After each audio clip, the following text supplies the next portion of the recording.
Hello. नमस्कार sir. नमस्कार। दिव्यांगों की तरफ से एक सवाल आ रहा है सर। एक आप ऑडियो में बोले थे कि सारे दिव्यांग को या वृद्धाजन को या विधवा को केवाईसी फ्री में होगा, पेंशन केवाईसी, लेकिन ऐसा हो नहीं रहा। आप इस संबंध में आप क्या कहना चाहेंगे कि जिसमें सारे दिव्यांग को फ्री में केवाईसी हो? हम जो बोले थे वो 100% सही है। केवाईसी फ्री में हो रहा है। आधार वेरिफाइड ऐप के द्वारा केवाईसी फ्री में होगा, लेकिन कहाँ चूक आ रहा है सो हम आपको बता देते हैं कि जिसका डेट ऑफ बर्थ सही है उसका केवाईसी फ्री में हो जाएगा, लेकिन जिसका डेट ऑफ बर्थ गलत हो चुका है या वो दिव्यांग श्रेणी में नहीं है उसको केवाईसी नहीं होगा। काहे कि हम जिस ऐप का नाम लिए थे वो केंद्र सरकार का ऐप है, और केंद्र सरकार का ऐप जो है वो आधार बेस पर आपका वेरिफिकेशन करता है। और जब आप आधार कार्ड नंबर डालते हैं और मोबाइल नंबर डालते हैं और ईमेल आईडी डालते हैं तब उसमें वेरिफिकेशन कोड आता है और 4 स्टेप में जाके वो वेरीफाइड होता है। लेकिन जैसे ही आप आधार कार्ड डालते हैं तो प्रूफ में क्या डाल रहे हैं? आधार कार्ड डाल रहे हैं। लेकिन बिहार सरकार क्या कर दिया है कि जिसका अक्टूबर में भी जन्मदिन है उसको 1949 कर दिया है, किसी को 1950 कर दिया है, और सीएससी से वेरिफिकेशन हो जा रहा है। सीएससी को खाली इतने बोला है कि थंब ले लेना और अथी ले लेना, उसके बाद तुमको पच में नहीं पढ़ना है। वो काम हो रहा है, वेरीफाइड भी हो जा रहा है, पेंशन में कहीं दिक्कत भी नहीं आ रहा है। लेकिन उसको दिव्यांग पेंशन नहीं मिल रहा है, ओल्ड पेंशन मिल रहा है। अब आप ही अनुमान लगा के देखिए ना, 1949 में जिसका जन्म हुआ, ठीक है, वो आज तक जिंदा है। 1948 में जिसका जन्म हुआ वो आज तक जिंदा है। तो कैसे साल का आदमी होगा? उसका नाम तो लिम्का बुक ऑफ रिकॉर्ड में दर्ज हो जाना चाहिए। आप कहे कि वेरीफाइड नहीं हो रहा। जिस तरीके से आप बताए थे कि निःशुल्क होगा, का है कि गांव देहात में 200-300 रुपया लगता है, तो हम समाज की अगुवाई करता है, हमारा दायित्व है कि समाज को जो भी दिक्कत है, यानी 300 रुपया लग रहा है तो ये बहुत दिक्कत की चीज है कि 300 रुपया नहीं लगना चाहिए। तो 300 रुपया आप मनमाने तौर से पैसा ले रहा है सीएससी सेंटर, और जहां पर इसका होना चाहिए, जैसे ब्लॉक में इसका एक स्थान बना होना चाहिए, तो ब्लॉक का स्टाफ नहीं कर रहा है, कह रहा है सीएससी सेंटर चाहिए। और सीएससी सेंटर को डेट ऑफ बर्थ कोई लेना देना नहीं है, वो सिर्फ आपका आधार लेगा, थंब लेगा और आपका वेरीफाइड कर देगा, आपका कुछ हो रहा है। तो इसमें दिव्यांग उलझ के रह गए हैं। अब वो आदमी जो आदमी वहां पे डाल रहा है आधार वेरिफिकेशन में, जो ऐप हमने बताया है, तो उसका आधार से ही वेरीफाइड है, उसमें डेट ऑफ बर्थ कुछ आता है, और जैसे ही उस पोर्टल पे उस आधार के आधार पे आपका डेट ऑफ बर्थ जाता है तो दोनों डिसमैच हो जाता है, जिससे आपका मतलब जो मुफ्त में अप टू डेट हो जाता है केवाईसी, वो अप टू डेट नहीं हो सकता है। तो और इसका खामियाजा अगर सुधारने जाएगा तो दिव्यांग को 3 महीना इधर और 3 महीना उधर, यानी 90 दिन और हो सकता है 180 दिन का पेंशन को भूल जाना होगा, जबकि ये डिपार्टमेंट की गलती है। तो हम जो भी चीज बताते हैं कहीं गलत नहीं बताते हैं। सिस्टम इतना करप्ट हो चुका है कि इसमें क्या कहा जाए। अब आधार में जो 300-400 रुपया लेता है, इसी को लेकर हम आधार फेस वेरीफाइड जो ऐप है उसके बारे में बताए थे। अब उसमें उसका भी कहानी सुन लीजिए। सीएससी सेंटर अगर मुफ्त में किसी को केवाईसी करता है तो उसमें भी उसको 8 से 10 रुपया या 12 रुपया बचता है। उसके बाद अन्य शुल्क भी बचता है, मुफ्त में करता है तब तो वो तो डबल बेनिफिट ले रहा है। उधर भी बेनिफिट उसको एक जितना केवाईसी करेगा उस पर मिल रहा है, और लोगों से भी वो गांव ग्रामीण क्षेत्र में 300, 400, 500, 600 रुपया उगाही कर रहा है। और सरकार क्या कर रहा है कि ये नवंबर दिसंबर का समय है, तो नवंबर दिसंबर के समय में सभी योजना खुले रहते हैं, और दिसंबर और जनवरी में, क्योंकि फरवरी और मार्च से नया सेक्शन शुरू हो रहता है। तो दिसंबर और जनवरी में केवाईसी क्यों लिया जाता है? क्योंकि किसी विभाग के पास किसी चीज का आंकड़ा नहीं है, तो केवाईसी अगर करेगा, जिसको लाभ दिए हुए केवाईसी करेगा, तो केवाईसी के थ्रू आंकड़ा आएगा और उस आंकड़ा को वो प्रस्तुत कर देगा। तो कोई भी अपने पर कोई अति लेना नहीं चाहता है, सब जनते पर फेंक देना चाहता है कि जो करे वो जनता, जो भुगते वो जनता। आप कभी सोचे हैं कि दिसंबर और जनवरी में ही केवाईसी क्यों लिया जाता है? क्योंकि फरवरी में बजट का सत्र है और मार्च से नया बजट आएगा, तो पुराना बजट में आंकड़ा देना होगा ना, इसीलिए किया जाता है। सर यहाँ पे एक बात और पूछना चाहेंगे, जो व्यक्ति केवाईसी नहीं करा पा रहे हैं तो उनको क्या जनवरी में पेंशन मिल पाएगा या नहीं मिल पाएगा? जनवरी में तो मिल ही जाएगा। केवाईसी में ही एक नियम है, एक नियम और जान लीजिए केवाईसी का, कि परमानेंट केवाईसी भी होता है और टेम्पोररी केवाईसी भी होता है। दिव्यांग अधिकार अधिनियम में साफ साफ लिखा हुआ है कि 35 साल के बाद बैंक को छोड़ के कहीं भी केवाईसी अगर आप दे दिए और परमानेंट केवाईसी हो गया तो आप निश्चिंत हो गए। इसमें एक चीज और बताइए, जिस व्यक्ति का 1950, 1948 जिसका डेट ऑफ बर्थ चला गया दिव्यांगों का, तो उनको पेंशन मिलेगा जनवरी फरवरी में या नहीं मिलेगा? उसको मिलेगा, लेकिन ब्लॉक में नहीं कह रहा है। मिलेगा, ब्लॉक में तो नहीं बोला जा रहा है सर कि यहाँ नहीं दिया जाएगा, तो इसके लिए क्या करना होगा सारे दिव्यांग भाई को? ब्लॉक में निश्चित रूप से मिलेगा। ये गलती कोई दिव्यांग का गलती नहीं है, ये गलती डिपार्टमेंट का गलती है। हम पिछले वीडियो में आपको समझा चुके हैं कि उनका जब अलॉटमेंट हुआ था पेंशन का, तो उस अलॉटमेंट में साफ साफ उस अलॉटमेंट पत्र में उनके आधार कार्ड पे, उनके आय प्रमाण पत्र पे, उनके निवास प्रमाण पत्र की पर, उनके दिव्यांग प्रमाण पत्र पर जो चीज है वो चीज को वेरीफाइड किया गया है। उसके बाद अलॉटमेंट लेटर बना है और बाद में पासबुक भी मिलता है। तो अब तो पासबुक वाला प्रथा खत्म हो गया, लेकिन जिसके पास पासबुक है उसके पासबुक पर भी सही सही जन्म तिथि अंकित है। लेकिन जब सिस्टम में डाला गया तो सबको जनवरी करने के चक्कर में ऐसा कार्य हुआ है।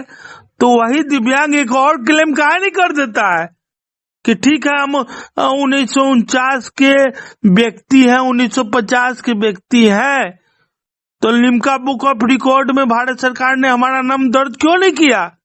यह सरकार का दायित्व तो नहीं है।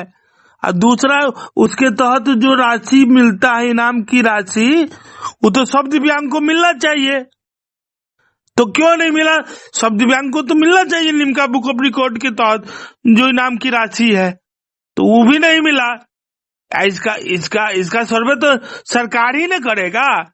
और 1100 रुपया जो दिव्यांग के नाम पे देता है, वो 1100 रुपया न देकर उसको तो देना चाहिए, क्या कि 85 साल का तो हो गया, तो 1500 रुपया देना चाहिए। सरकार का नियम है। हम कोई भी चीज देश सर्कुलर पे चलता है ना, तो उनको तो 1500 रुपया देना चाहिए, काहे नहीं दिया जाता है? और सबसे बड़ा चीज कि आप कहते हैं कि जब तक आधार नहीं लाओगे क्या कि डिसेबिलिटी सर्टिफिकेट को मेडिकल सर्टिफिकेट माना जाता है, तो ये वैलिड डॉक्यूमेंट नहीं है। तो कहा जाता है, सीएससी में भी कहा जाता है कि जब तक आधार नहीं रहेगा तब तक आपको वेरीफाइड नहीं किया जाएगा और उसके बाद थंब लिया जाएगा। तो आधार जब वेरीफाइड होता है तो उसमें डेट ऑफ बर्थ नहीं देखा जाता है कि बच्चा जो आधार दे रहा है वो उसका आधार है कि नहीं है, और उसमें जो डेट ऑफ बर्थ है उसमें जो तमाम चीजें हैं वो सही सही अंकित है कि नहीं है, और वेरीफाइड करके दे दिया जाता है। 200 रुपया 300 रुपया ले लिया जाता है। तो जिसको ये दायित्व मिला हुआ है कि आप आधार देखिएगा, फिर आप पेंशन अकाउंट देखिएगा, और उसमें कोई गलती नहीं हो, आधार में कोई गलती नहीं हो, तब वेरीफाइड कीजिएगा। इसी के लिए आधार लिया जाता है। तो वो अपना दायित्व का निर्वहन कितना अच्छे से कर रहे हैं। तो इस सारी प्रतिक्रिया में एक दिव्यांग कहाँ है, उसको क्यों पीछा जा रहा है? सर एक सवाल है सर। दिव्यांग जन बहुत मेहनत करके पढ़ाई करते हैं, लेकिन जब ये परीक्षा में बैठते हैं तो जनरल से ज्यादा हाईएस्ट कट ऑफ चला जाता है दिव्यांग जनों को। तो इस संबंध में आप दिव्यांग जनों को क्या कहना चाहेंगे इस कट ऑफ के मामले में? दिव्यांग जन को कुछ नहीं करना चाहिए। अगर जनरल से अधिक कट ऑफ जा रहा है दिव्यांग जन का, ठीक है, तो दिव्यांग जन को उस जनरल सीट पर अपना दावा ठोक देना चाहिए। अब आप ये सुनकर बहुत आश्चर्य कर रहे होंगे कि ये क्या बोल रहे हैं सर, हम नियमतः सही बोल रहे हैं। ये क्यों बोल रहे हैं, इसके पीछे रीजन जान जाइए कि दिव्यांग व्यक्ति है, ठीक है, वो आरक्षण के तहत परीक्षा दिया, आरक्षण के तहत सब कुछ दिया, ठीक है, लेकिन जब उसका रिजल्ट आया तो अपने श्रेणी से और अच्छा रिजल्ट आ गया और सामान्य जन का रिजल्ट उससे कम है, यानी कट ऑफ कम है। तो यह अधिकार दिव्यांग जन का बनता है कि वो इस सीट पर दावा ठोके। और दुर्भाग्य की बात है कि कोई दिव्यांग जन इस पर दावा नहीं ठोकता है। क्यों? इसके पीछे रीजन जान जाइए। विभाग के पास जाइएगा तो विभाग कहेगा कि हम डबल बेनिफिट दे दें, किसी बंदा को डबल बेनिफिट दे दें, तो कहेगा कि डबल बेनिफिट कैसे होगा, तो उसको आरक्षण का भी लाभ मिलेगा, उसको समानता का भी लाभ मिलेगा, उसको नहीं मिल सकता है। लेकिन कानून कुछ और कहता है। कानून ये कहता है कि भले ही वो दिव्यांग था, लेकिन संविधान में एक चीज बोला गया है कि जो भी व्यक्ति है उसकी योग्यता और क्षमता के आधार पर उसके हुनर का मूल्यांकन किया जाएगा। तो अगर उसके पास वो हुनर है कि वो सामान्य श्रेणी से अधिक संख्या लाया है, मतलब अंक लाया है, तो वो चाहे तो जनरल में फाइट कर सकता है। यह इसलिए कर सकता है वो जनरल में फाइट क्योंकि उसने अभी तक, यानी रिटन से लेके ओरल से लेके टाइपिंग से लेके सभी चीजों में दिव्यांग श्रेणी का उपयोग नहीं किया है, इसलिए वो उस सीट पर एलिजिबल होता है। और समान सीट जो है वह समान वर्ग के लिए नहीं है, उस पर कोई भी वर्ग फाइट कर सकता है, या दिव्यांग वर्ग हो या समान वर्ग हो, कोई भी वर्ग फाइट कर सकता है। वह किसी के बंदिश में नहीं है। तो किसी के बंदिश में नहीं है तो वहां पर वैसे दिव्यांग जो समान वर्ग से अधिक कट ऑफ ला रहे हैं नियमतः, और जिसको सुप्रीम कोर्ट ने भी सत्यापित कर दिया है कि ये बात कहीं न कहीं सही है और ऐसा ही होना चाहिए, तो जिस परीक्षा में भी दिव्यांग जनों को सामान्य जन से अधिक कट ऑफ आ रहा है तो वो अपना दिव्यांग श्रेणी वाले सीट को छोड़ के सामान्य श्रेणी वाले सीट पर दावा ठोक सकते हैं और वो सीट उनको देना होगा।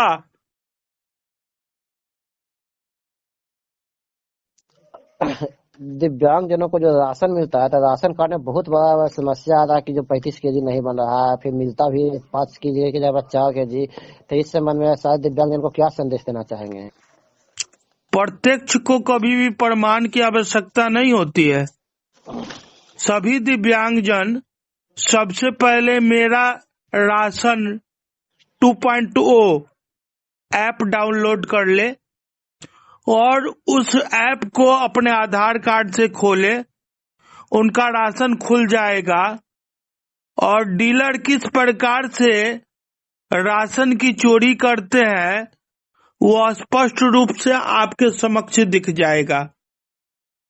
उसमें साफ साफ दिखेगा कि जो डीलर आपको राशन कुछ और दे रहा है और वहां पे अंकित राशन में आपको उस मंथ में कितना राशन दिया गया, कितना भुगतान किया गया, उसका जिक्र आपको स्पष्ट रूप से वहां पे प्राप्त हो जाएगा, जिससे आपको स्पष्ट आ जाएगा कि सरकार और डीलर के कथनी और करनी में क्या अंतर है।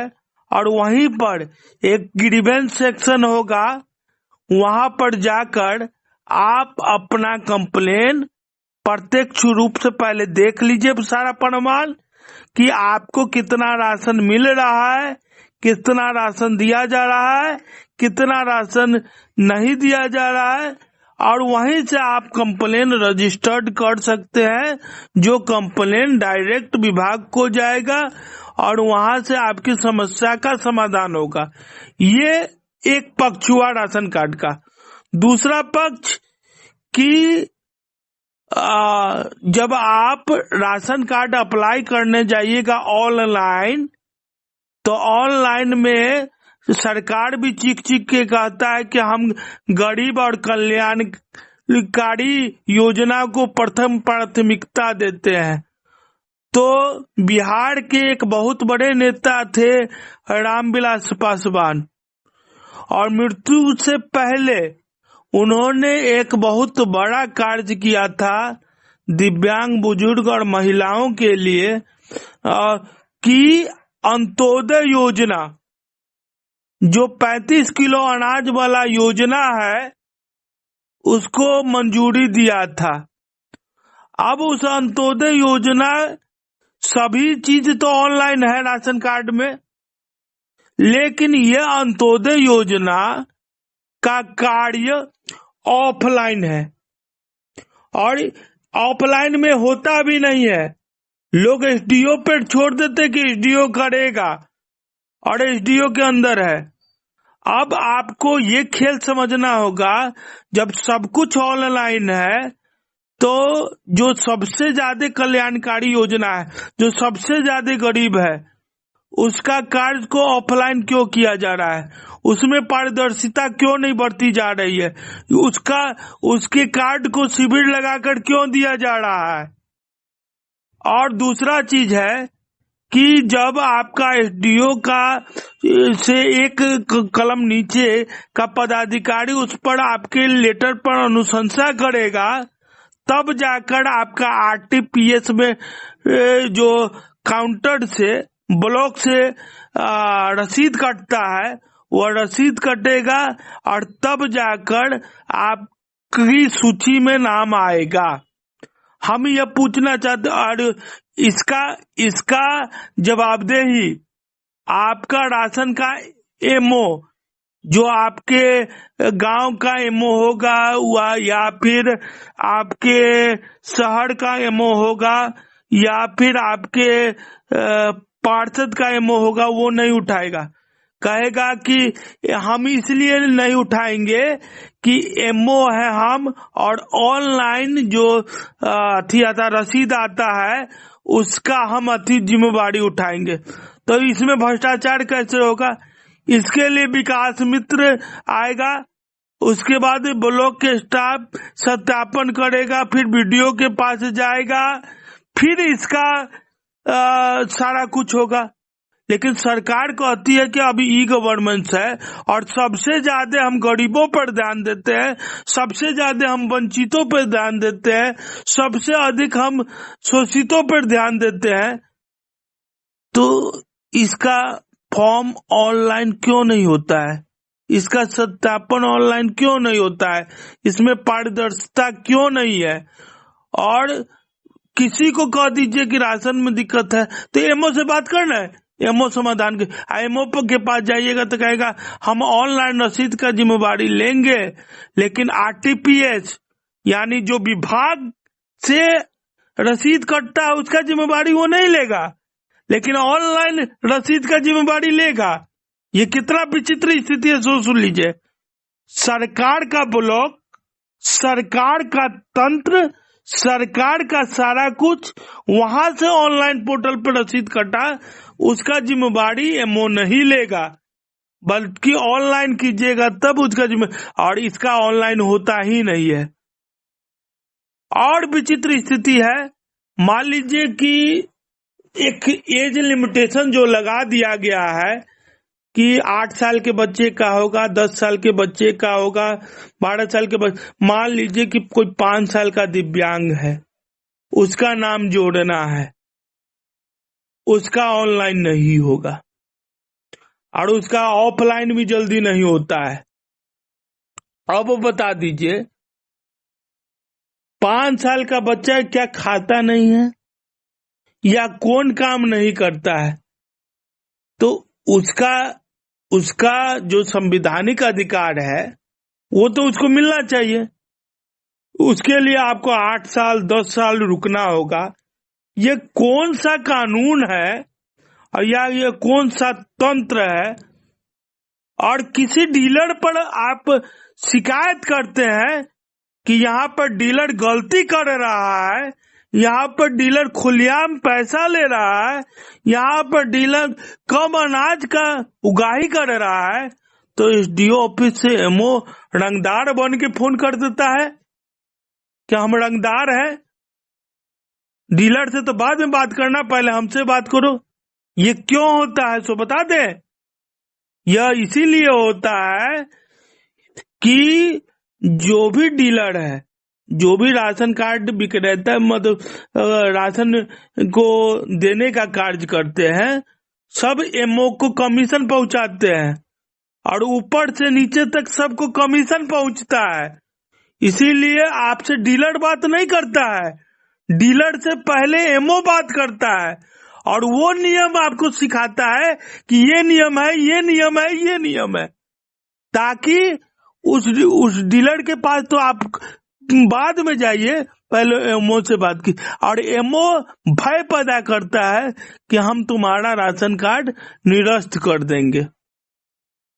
अब आदमी पब्लिक चुप हो जाता है।